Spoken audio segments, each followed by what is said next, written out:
Hi there. Okay, we are so pleased to have Dr. Levine back with us once again. And I'm not going to do any lengthy introduction. We're just tickled and, like I say, pleased to have you. So Thank you. please, Thanks a lot. Well, so I wanted to talk about two things. The first, I'll just give a little bit of an update on COVID, and then the topic, which was how not to fall. Um, I'll give my introduction to that in a minute, but just first a moment on COVID. At the beginning of May, there were only 100 new cases in LA County, 100. And by May 23rd, it was 13,000. Right now, it's about 5,000 or so, 4 to 5,000. I don't know today and I don't know this week. But these surges are going to happen. And the best thing I can say when to be worried, or when is a surge going to come? Some people say in the spring and the fall, but you can't say anything about that. And my own view is the first 1 or 2 weeks after every major holiday, that's when the surge is going to be, because it's been at every single time. So what we're looking at is, Memorial Day. We're looking at that's my, I'm getting beeped all over. I'm sorry. 4th of July is coming up. The 2 weeks after 4th of July worry me. No way I'm going inside anywhere. I'm always going to be wearing a mask and so forth. So if you think of these holidays, I don't think Mother's Day did it. I don't think Father's Day did it. And I think that was, they're smaller. You're meeting with your immediate family. It's not, 30 people, whatever. So I would use that as a word of caution. A couple of weeks after a major holiday, be very careful and wear the mask. And it doesn't matter if no one else in the world is wearing a mask, you wear it because it works. It works. What are the symptoms likely to be with the new variant and so forth? Probably in most people, just talking to Lois a moment ago, a bad cold. Just basically, it feels like a bad cold. And that's because most people are vaccinated right now and are not as severely ill as we have been in the past. And how do you know if it's a bad cold or if it's COVID? The only way to know is to test. That's the only thing to do. The regular home tests may take a couple of days. They can take as long as 3 or 4 days to turn positive. The PCR test, the nose thing that you go out to get, that'll be positive right away. So if the cold is persisting, I would check, I do the test every day for 3 or 4 days. If it's negative, it's a cold, don't worry about it. But in those 3 or 4 days when you don't know, I would be very careful and isolate just to be safe, or safe for you, but equally as important, safe for everybody you come in contact with who may not do well with it. How could you catch a cold if you're wearing a mask all the time? Well, first of all, people are not wearing a mask all the time at this point. But the other thing is, cold virus lands on surfaces and can stay alive on surfaces for several days. So you can definitely catch a cold just from what you're touching, and then you touch your face or something of that sort. So hand washing is probably important at this point as well. Not probably, it is. Some people are saying, well, there's no way out. You're going to get COVID. It's inevitable. And to tell you the truth, it may be. It may be. On the other hand, the longer you hold off from getting it, the easier it's going to be. I got sick in March of 2020, and I was sick for almost a year. Now we have treatment. We have the disease with the vaccine on top. So if you can delay it, that's great. That's perfect. So you want to delay it, and maybe you'll get it, but you want to get it as late as you possibly can. If you get it, are you protected from further COVID infections? No, you can get it over and over and over, just like we're getting a cold over and over and over. So the protection against the next infection is not there. And that's one of the difficult things here. What do you do if you have the cold, or you don't even have a cold, but you got tested anyway? What if you do if you're positive? So what you do is, number one, you isolate for 5 days. Number two, don't go anywhere. Number two, if you're over 65 or have symptoms that are significant in any sense to you that bother you, call the doctor and just the regular internist. They can write it over the phone, send it into the pharmacy and so forth for the Paxlovid. And the Paxlovid is spelled Paxlovid. So Pax is peace. Lovid is, the virus is in there. Anyway, Paxlovid. Okay. And it'll be, I don't have to say it, but it's 3 pills twice a day for 5 days. The negative is a metallic taste, and the second negative is a certain percentage will have rebound.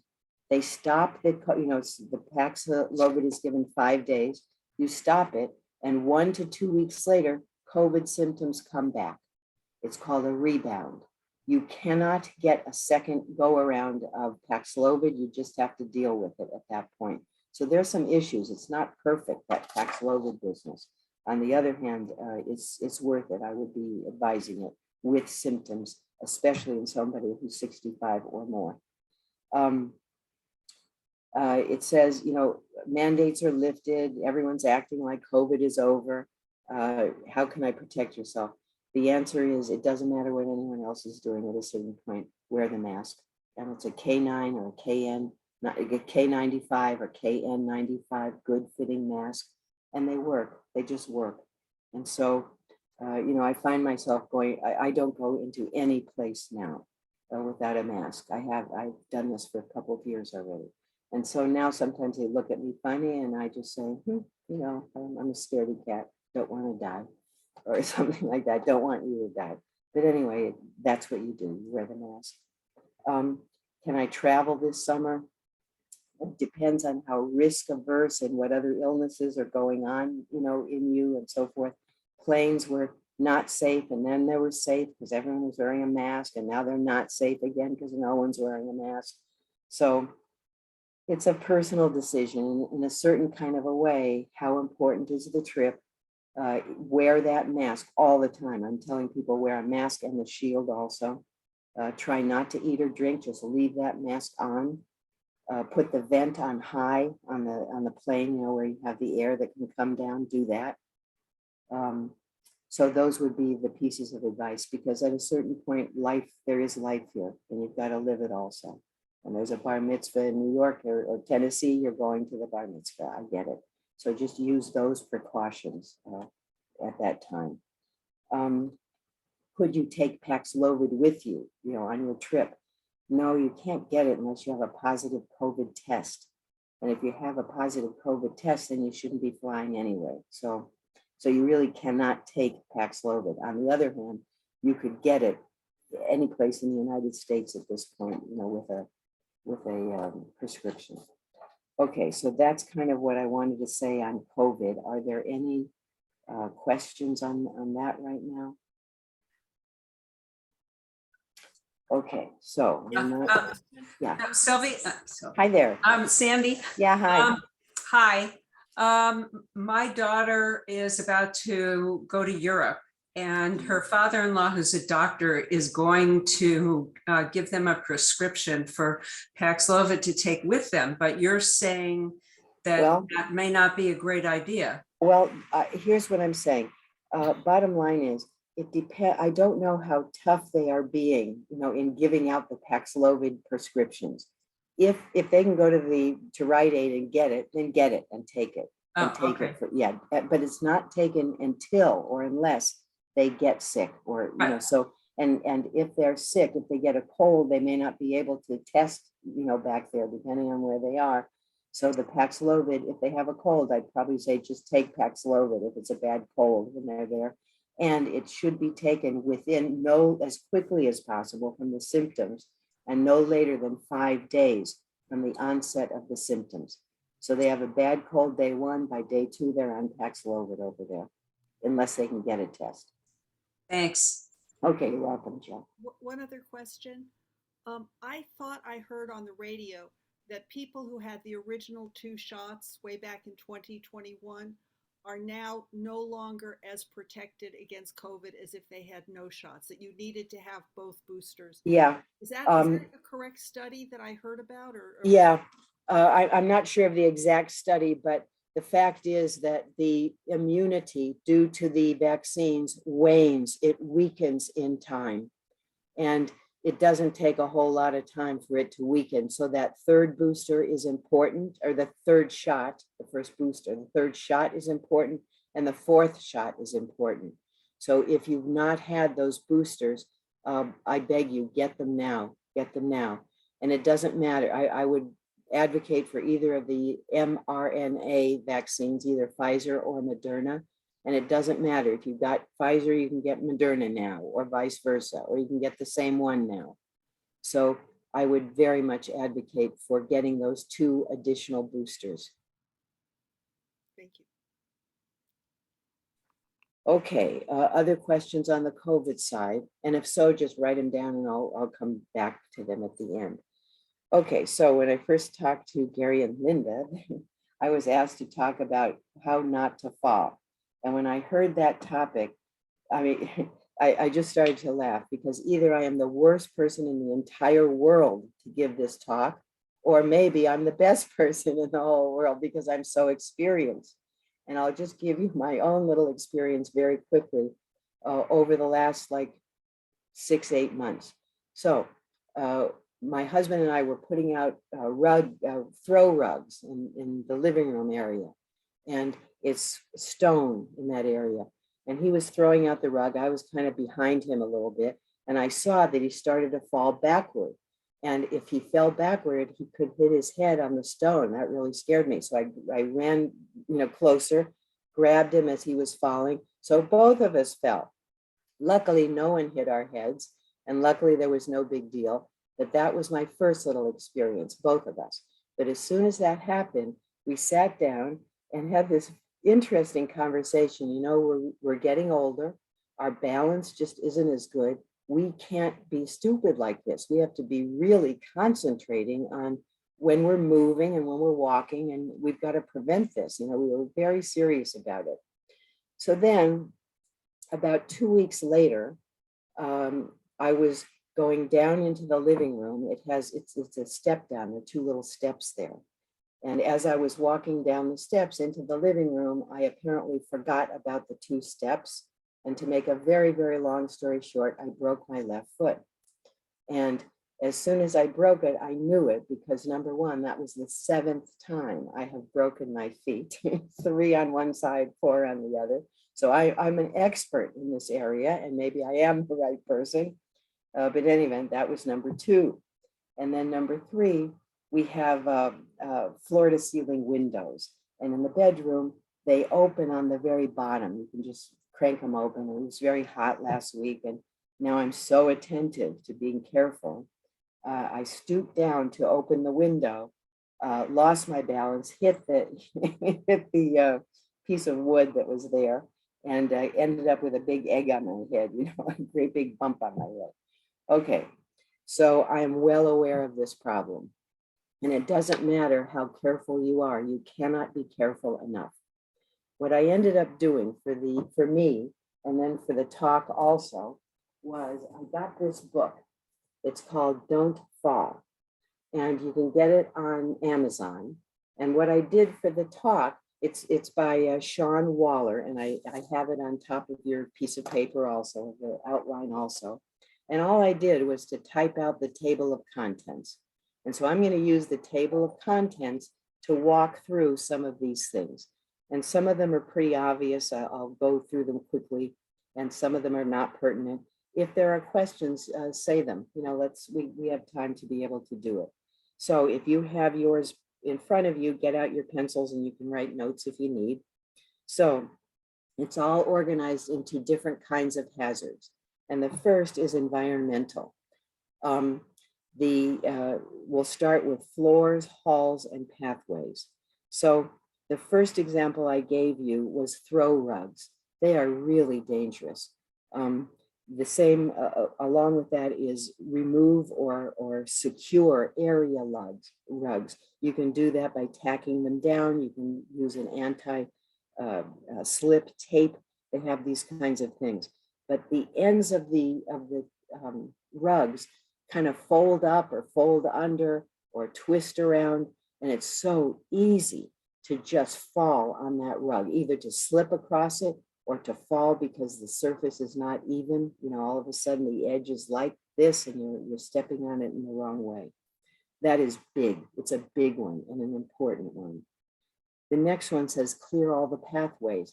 And that means, for example, in my house, I now have 2 puppies. And one of the most common ways to get into an accident in the home is pets, because either you fall over the pet or you fall over the toys of the pet or the toys of the grandkids and the kids and everybody else. So what they're talking about is look where you're going to walk. Know that the pathway is clear. There is no puppy there. There is no, toy there. The next are kind of obvious, if there are electrical cords or wires, it's so easy to trip over wires or oxygen tubing. Don't over wax floors. So it's nice to have a really shiny floor, but too much wax makes it slippery. Be careful when picking up objects off the floor. And that's a big one and not necessarily obvious, but what happens is and this happens to me, so it's got to happen. Either everybody's abnormal or everybody's normal. I go down to pick something up. I quickly lift my head up and I'm like dizzy for a second, just that down and then up, just imbalanced for a moment. And that's what they're talking about. There are assists, there are things that you can purchase that help with that. Walking assist devices, a reacher, a grabber, a pick stick. So those things are available in the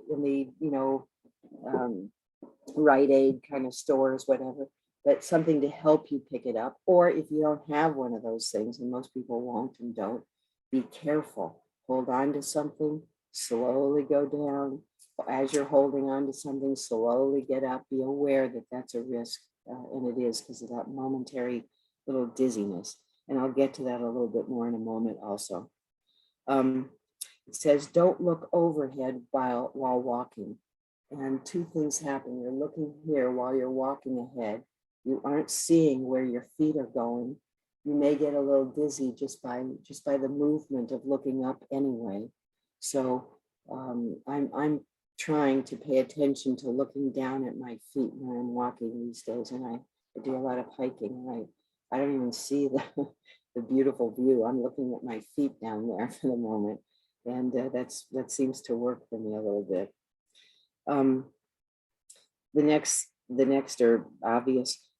Any loose step or stairs, tighten them, replace worn carpet. Again, easy to just catch your toe on it and fall. The next one I thought was interesting, automatic lighting, because part of falling is not seeing properly. And whether it's Alexa, or you can buy a fairly inexpensive wireless motion device that just turns the light on in the room as you walk into the room. And so lighting turns out to be pretty important in all of this. And either you clap or something and it starts, or you walk, or simply just Alexa or something of that sort. Okay, so those were suggestions for halls, pathways, floors. Now bedrooms.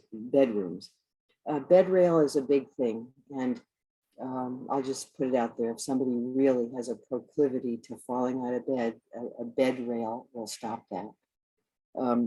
Consider lowering the height of the mattress. So it turns out, I didn't know this, it turns out the height of the mattress should be about the level of your knees. And if it's higher, it's just higher to get up and fall out in any event. So look at the height of the bed. Make sure it's comfortable for getting in and out. Silk is very slippery. And so his advice is avoid silk sheets, robes, PJs. You just kind of slip right out of bed or wherever you are. So they may be pretty, I guess, but no. Bedside commode. It's 3-in-1, but it's a simple bedside commode. It has the architecture, just the frame of it. and then a seat with a lid, and then underneath a bucket. And after coming home from the hospital or after an illness or when somebody is really weak, those are very valuable. When I broke my foot several months ago, we got one of those bedside commodes. I don't know that I could have made it in the middle of the night, trying to safely get to the bathroom and then back again. So you can just rent them at any drug, at a drugstore, and they are very helpful in that regard. A small flashlight. So light is going to be important. And we have flashlights right now all over the whole house, on the nightstands, in the kitchen, in the bathroom, everywhere. I've got these flashlights. Consider using a urinal at night. So it's not at all unusual to wake up 1 or 2 times at night to go to the bathroom to pee. And certainly for men, the urinals are very, very helpful. Number one, because you don't have to get up in the middle of the night when you're kind of not with it anyway. And when the lighting may be poor and where you may bump into a wall or something on the floor. And the other thing about the urinal, you just sit on the side of the bed, pee, put it on the counter and go back to sleep. And it's much easier to go back to sleep again, because once you do turn the lights on, it kind of says to your brain, oh, he wants to get up now. And it's harder to fall asleep. So that also can be purchased in the drugstore. They say that the right temperatures for sleeping should be in the 70s. They say 60s or 68, shouldn't be lower than 68, shouldn't be higher than 80, but basically in the 70s, the temperature matters. Don't store heavy things on high shelves. They just come down and hit you in the head. And the best example of that is going on a plane and taking something out of that overhead thing and just getting whopped with it. But anyway, so that. Lighting again, and important to me, a phone on the bedstand. You need to have something that you can just reach in the middle of the night if you fall or don't fall or for any reason at all. So that would be another kind of standard thing. Now in bathrooms. Biggest thing, grab bars that you screw into the wall in the bathroom, in the shower. Don't use, you can buy them with suction cups, and that's really dangerous. So the real ones that you actually put into the wall. Sometimes people use, there are bars for towels to hang on. Some people get in trouble by hanging on the towel bar, and it's not strong enough to support the weight, and they fall. So those grab bars are important. They really do work. He suggested something going into the shower. I'm sorry. One sec.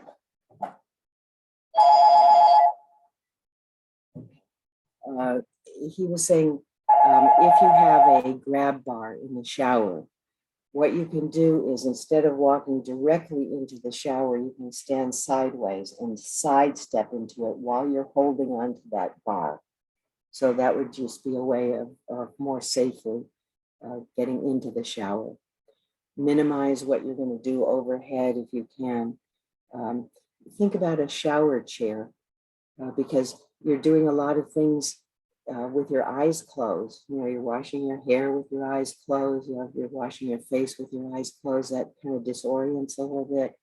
And if somebody is weak, a chair in the shower is very, very helpful. We built our house, and we built it with a chair built into the shower, expecting that one day we would be as old as we are if we were lucky.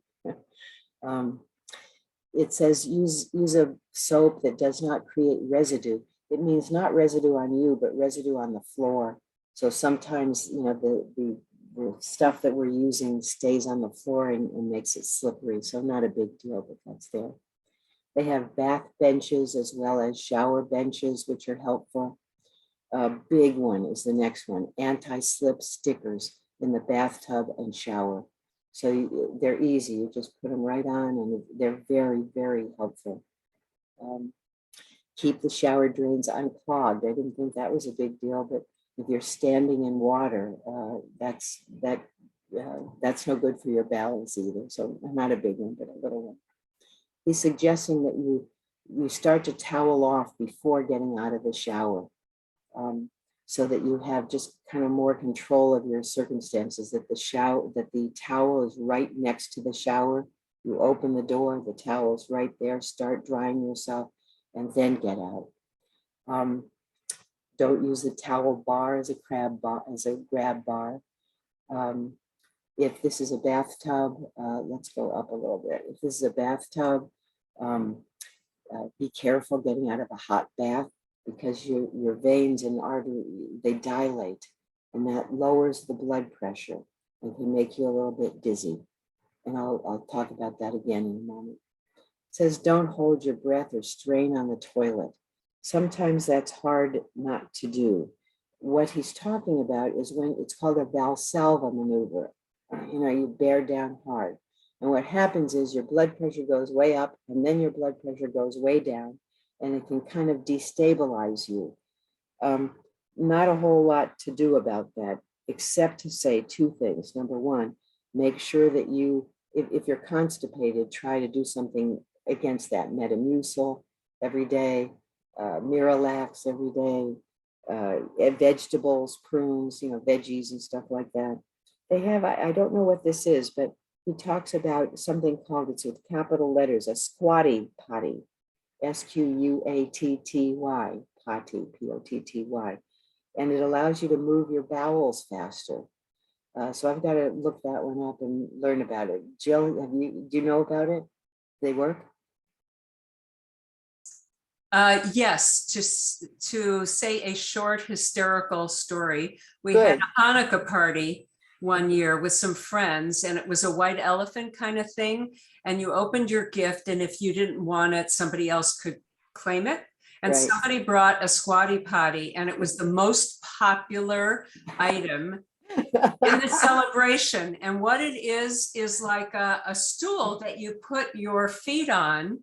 Yeah. So that you're not straining as much. Oh, And it keeps you upright, because some people have a tendency to lean forward or back. I get And it. this forces you, it's really simple, and it forces you to sit upright. And the person who ended up with it was in her 20s. It wasn't even an older person. It was just the funniest thing. So I love it. there you go. Perfect. Squatty potty. All right. That's neat. Okay. The next is, and this is an important one actually, do not leave the toilet seat up. So it's always kind of a joke, the guy leaves the seat up, but this is a big one. And the reason is, and it's happened to me before, it's the middle of the night, I go to pee, the seat is up, I don't realize it because my eyes are kind of closed anyway, and I kind of like fall into the toilet, and that can be that's a bad fall. I mean, it hurts. So really, this toilet seat should be down. Consider installing armrests on the toilet seat, something to hold on to, push yourself up, hold yourself as you're going down, something like that. Some people find it helpful to elevate the toilet seat so you don't have to go down as low. And I think that's true. I've been on one of those before. It's nice.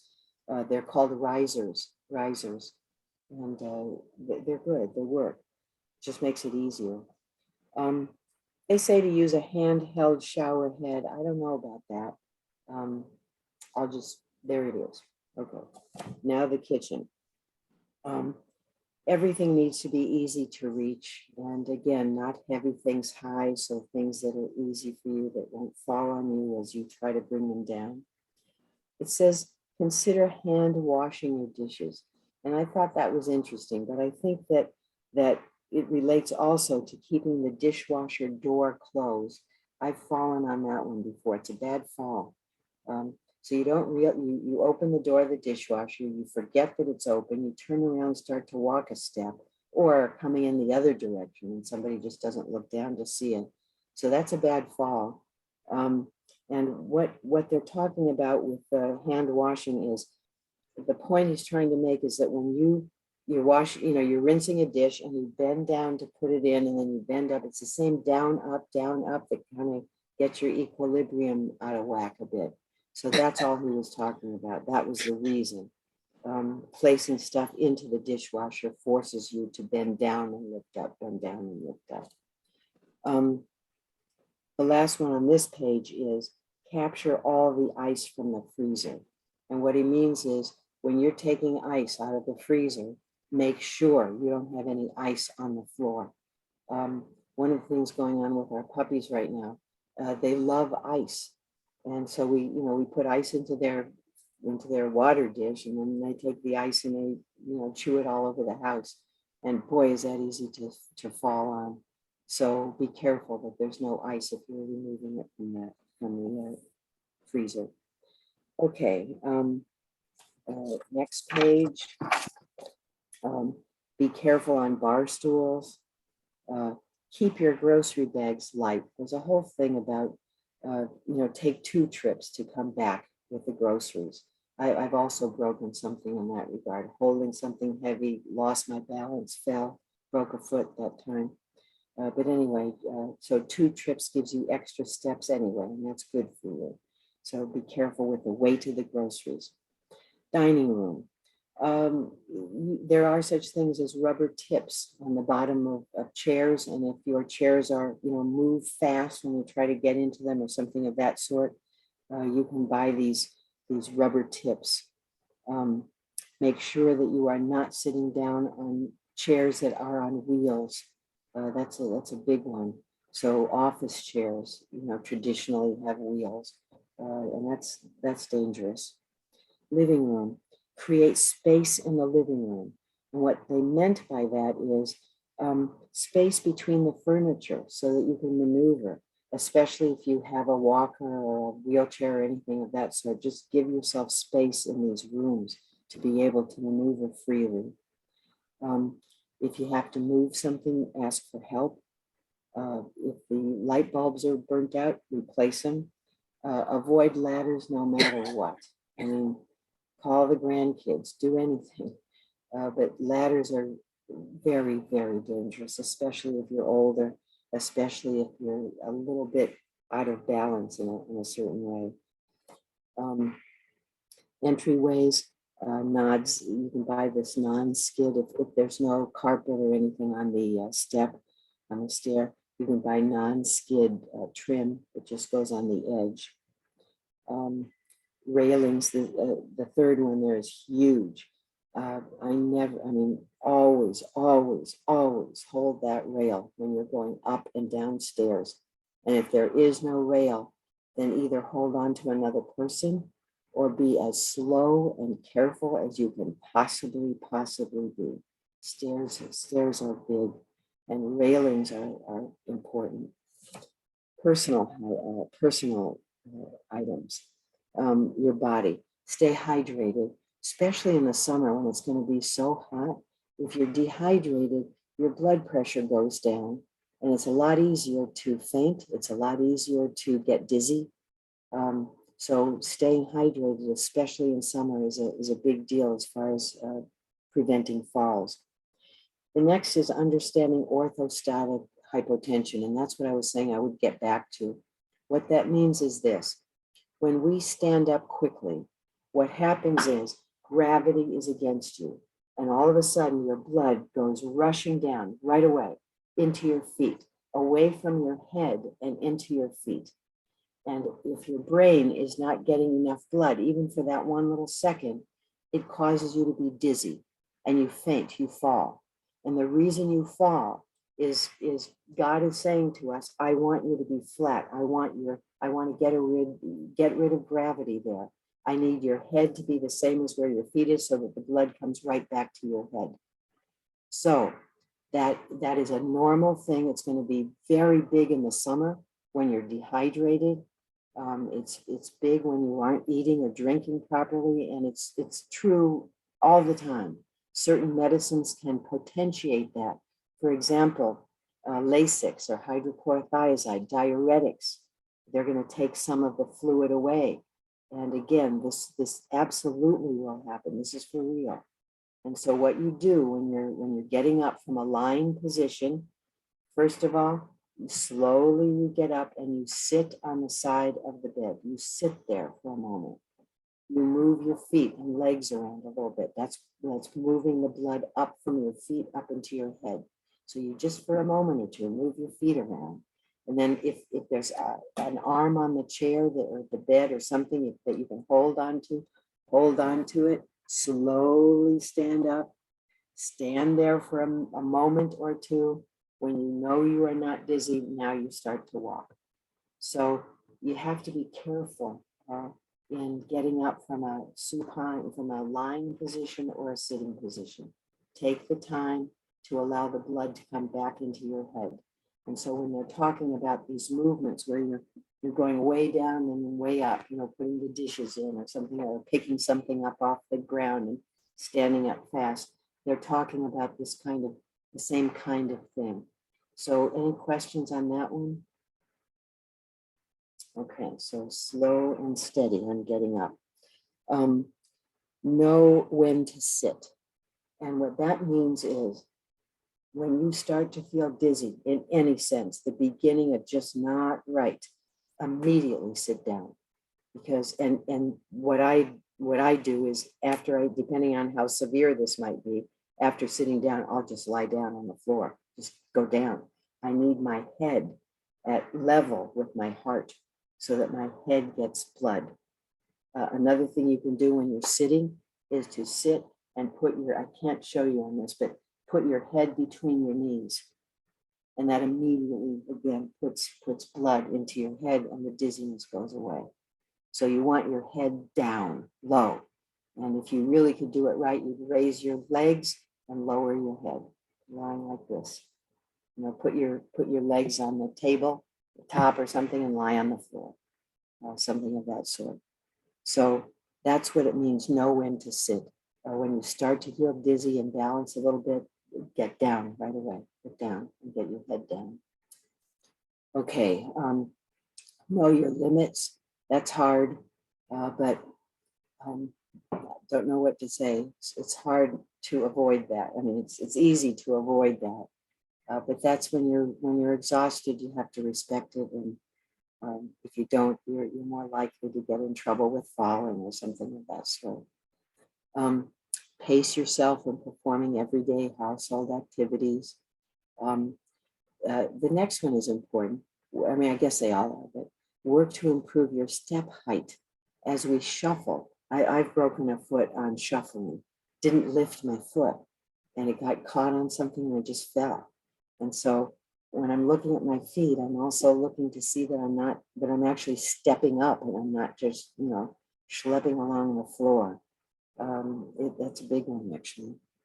Improve your balance, easier said than done. On the other hand, balance involves that there are specific exercises for balance. And that's what we lose as we get older, that balance.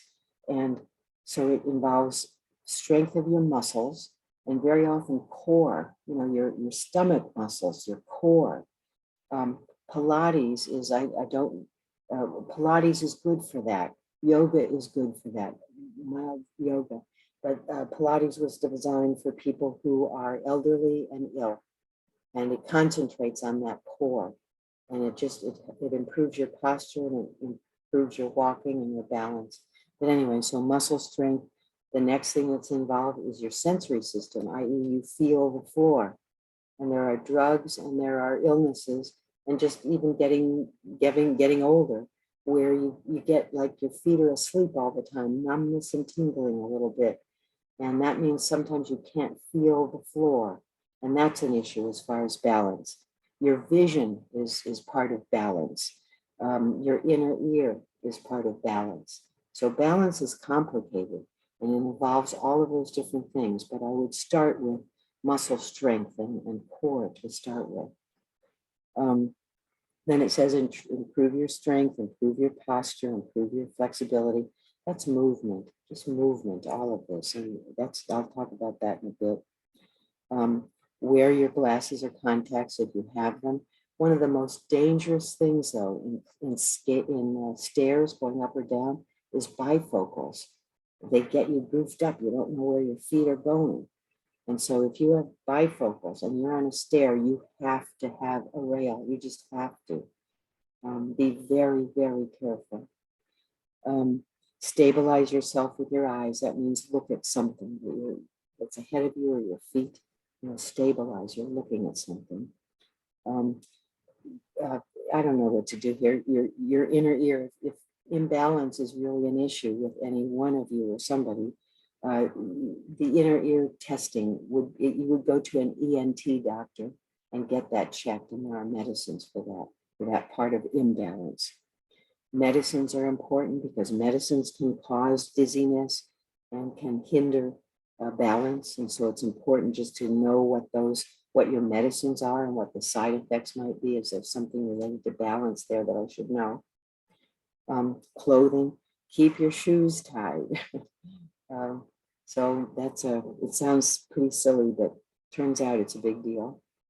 Number two, don't wear shoes with slippery soles, and that means rubberized. So rubberized soles are the ones that stick the best.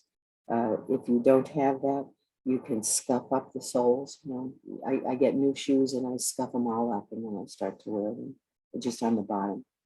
There's a traction spray also that can be sprayed on the bottom of soles that just kind of give you some friction there and make balance better. Clothing. Okay, I'm sorry. It says it's a big deal. Wear closed-toe shoes with backing. And he spends some time talking about the horrors of flip-flops, which have caused several of my personal falls, and slippers. And he says slippers are well named because you slip with slippers. I don't know. It depends on how comfortable you feel. But if you're in a real shoe with a toe and a heel, you're less likely to trip over something, catching the edge of a flip-flop or a slipper or something of that sort. He suggests, and I agree actually, sit down when you're putting on a shirt, sit down when you're putting on your pants. You put one leg in and then start to totter on the other leg. It's easier to get dressed sitting down, safer, less likely to fall. Don't walk around in socks on hard floors. They have anti-slip socks even. Take 2 trips to the laundry room. Don't carry one heavy one again. And transfers I won't go into, but other than a couple. And I thought about this one. It says place the back of both legs against the chair prior to sitting. And what that means is when you stand up, you feel that your legs are on that chair. It's so easy you're standing up 6 inches away from the back of the chair, and you sit down on the floor and really, really, really injure yourself. So, stand up next to that chair. Your back of the leg is on the back of the chair. And they also suggest, with your hand, touch the seat as you're sitting. So your leg is on the back, you're touching your hand on the seat, and now you sit down. Use the arms of the chair. If you're going to a walker, don't use the walker as your stable thing as you're getting up or down. And here's the opposite. Third one down on that page. Do not have your legs against the chair as you stand. In other words, when you're sitting down, you want your legs on the back, and you're right there and you sit. But when you're getting up, you want to move to the front of the chair and sit up from the front of the chair, not the back of the chair. It's less stable. It takes a lot more work of your thigh muscles if you're getting up from the back of the chair.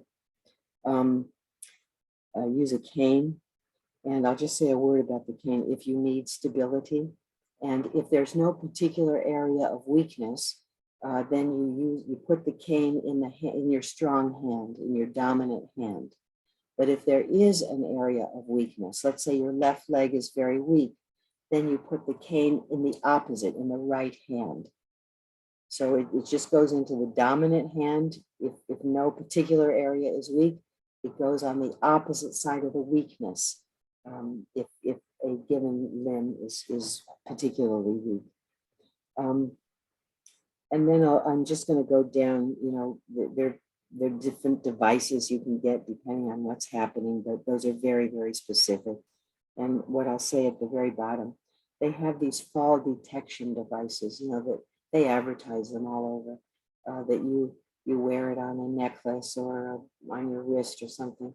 And if you fall, there's an automatic mention to somebody, whatever is going on in that company. And so if you do fall and you're alone and you have one of those devices, somebody right away comes to help you. And I have one of my patients this happened to. She did not have one of those things. She fell and she was there all night long on the floor. She couldn't get up. And luckily somebody was coming to the house the next morning and they found her and she's okay. But those devices are helpful, and they work. So this was a kind of a crazy list of everything you could possibly think of in the world, but I wasn't sure how else to do it. So let us now open for questions, comments, and everything in between. Okay, Tony, you're on. For those of us who had kids, when the kids were little, there was something called soap on a rope that they could use to, bathe themselves without the soap moving all over the bathtub. Yeah. And when my husband's dad lived with us for 9 years, we got him a soap on the rope, because when you get older and you go down in the shower to pick up the soap, all those things you were talking about happen, the dizziness, the slipping. Exactly. And he just was so happy to have that soap on a rope. I love that. I'm and Amazon, of course, and Caswell Massey and a whole potpourri of places sell them, so they're not hard to find. They even have, excuse me, some obscene ones. If somebody is so inclined to want to give somebody a joke. It'll go along with that potty thing for the next Hanukkah event. That's a great idea. I like that. And you're right. I fairly routinely drop the soap, and then it's a whole hassle to pick it up. And you're right. And when you do lift up your head, you knock it on the handles of the shower. Good idea. Other ones, other thoughts. I think it's really important to know how to get up if you do fall, and it takes a lot of preliminary training to do that. I mean, just as a prevention, and there are many ways. I mean, if you're young and strong, it's like a 1 or a 2 point Yeah. Way to lift yourself, but there isn't always furniture nearby. You might be in the middle of a room when you fall. So you need to know which muscles to use. Like if it's going to be your triceps that are going to be able to push you up, or if your knees can bend enough to be able to stand from being on the floor. There's classes like that train that. I mean, well, I don't know where to find them. I do know that Feldenkrais training works with that, but sometimes it's just plain trying it yourself on the floor and seeing how, what you need to be able to stand up, and what would happen if you fell and broke an arm, or if you twisted an ankle, or being able to use auxiliary muscles and all your muscles. And then another thing, it's occurred to me for myself, because I live alone, I don't have a emergency device, right? But it's crossed my mind about it, even if I got a smartwatch or something, and if somebody came to the door, then what? How do they get in? And that's interesting. So I think on some of them it goes directly to people. I mean, your sister or something of that sort. I think that's one outcome of these, but then the others kind of go to 911, and I guess they break your door down, or your house, no comment. You can put a lock like the realtors use on your door. A friend of mine has that. So if the fire department or whoever comes, they can unlock that, and it has a key to the house there. So that's Yeah, what good Or a idea. keypad. Yeah, Yeah. very good idea. You know, Yeah. I think your point is really well taken, and I'll say, many decades ago, we used to have horses, and I took a little, not a course, but how to fall off of a horse. And at first I thought, what a stupid thing, but it wasn't at all stupid. There's a way to fall, and there's also a way to get up. And I think your idea of maybe practicing with somebody else, you know, now just practice it, get on the floor. I know it, I've done this before of necessity. And I'm on my back and I go on my side and then I raise my knees and you know, there's a whole thing that you can kind of work out. And it Mhm. might be helpful if there isn't a specific class or something of that sort, to simply just do this with That's another right. person and see what it's like, see how it Yes. works for you, what you can do. Go I on her think it's a side. great idea. Yeah. Is anyone here as clumsy as I am? Am I really the person who should be giving this talk? Or perhaps it should be somebody who doesn't fall. All right, let's go David, then Lois, then Tony. Okay. Dave, we can't hear you. Oh, I'm sorry. I thought I unmuted. There you go. Okay, talk louder. We have a few stairs in our house, a couple of staircases. And halfway down the staircase, I'll remember that I forgot, and this is not the time to change direction, you know? And I think everyone should be cognizant of that they don't try to turn around on a staircase. I mean, it just invites all kinds of mischief.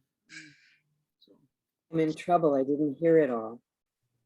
He was saying that if you're in the process of coming down or going up the stairs, that if you forgot that you wanted to move something, don't change direction while you're on the stairs.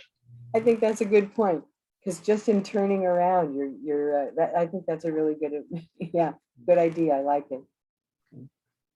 Lois? Or Was just going to say, several years ago, I broke two knees, one knee and then it healed. A while later, another knee and then it healed. And I had one of those walkabouts that you sit, you don't sit, you kind of kneel on, no, wait, broke 2 feet. You sit on your knees. But after that, I mean, it gave me a whole problem with my knees because I had put so much pressure on them for weeks at a time.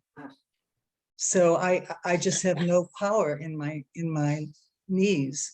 So it's a very hard thing for me to get off the floor. I usually don't go on the floor because I don't want to get off. I can't get off it. Well, the other thing is, so I don't know what to say really, except the muscle that would help you is the upper thigh muscles. I mean, so exercises on those upper thigh muscles would do something. There's a drug called cortisone, prednisone, and it has a specific side effect. It has a lot of side effects, but one of them is proximal thigh muscle weakness. And that's a big deal.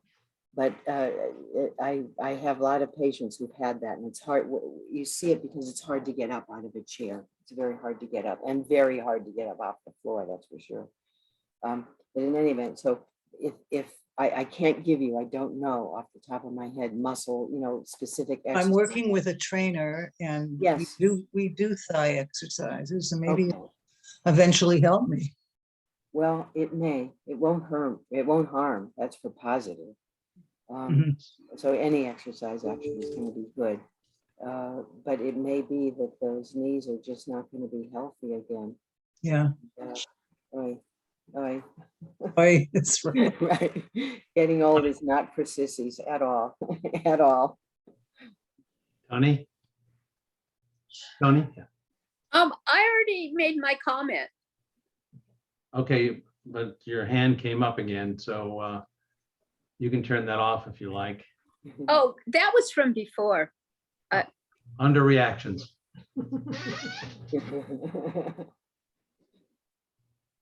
Other questions? Yeah, I was gonna say one thing about getting up from the floor, and I know that when Marv had his stroke, fortunately, he never fell, even though he was weakened on one side of his body. He gained back some strength in his leg, not as much in his arm.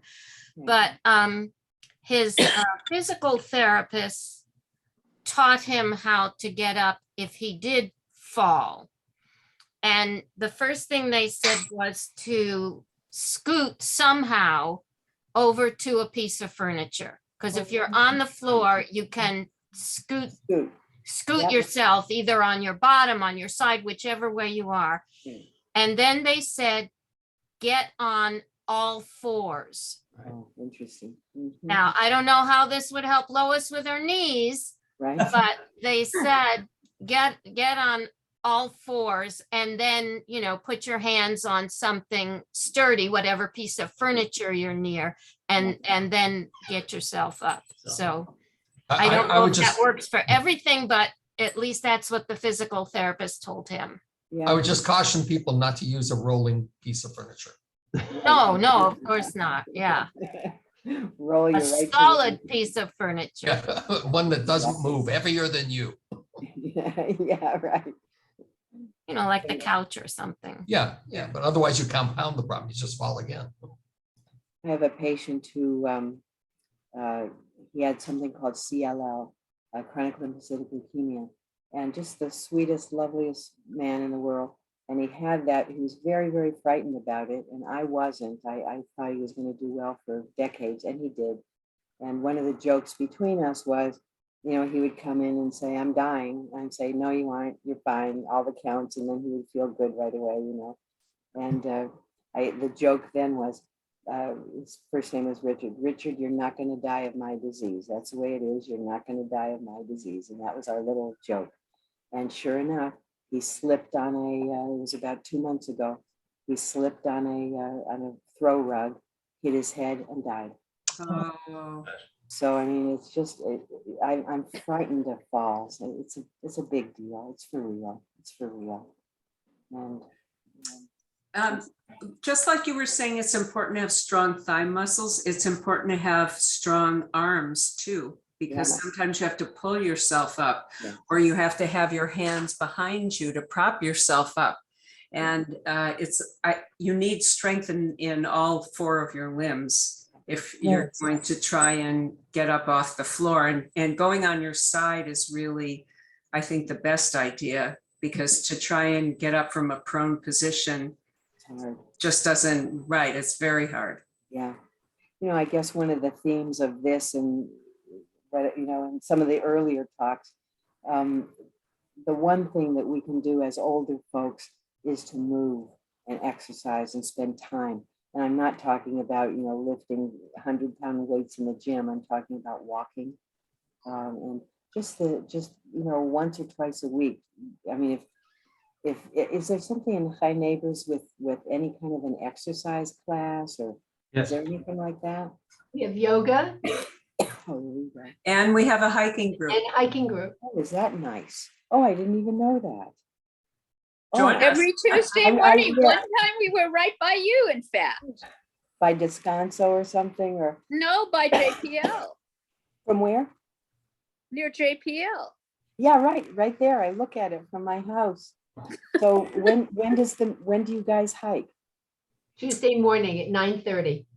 That's why I don't. So that Tuesday's my clinic day.